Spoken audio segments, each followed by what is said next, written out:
Is automation testing easy?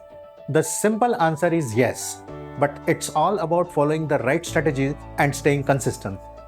Whether you are looking at UI automation using open source or paid tools, or focusing API automation, the key is to stick with the plan and keep practicing. For instance, if you want to learn Selenium with Java, start by focusing on Selenium first. Learn how to write basic scripts with it. And once you are comfortable with that, move on the programming language. In this case, core Java. You don't need to be an expert programmer to succeed as automation tester.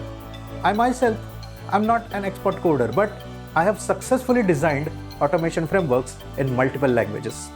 I started with just one tool and one programming language, then gradually expanded my skills and built a solid portfolio.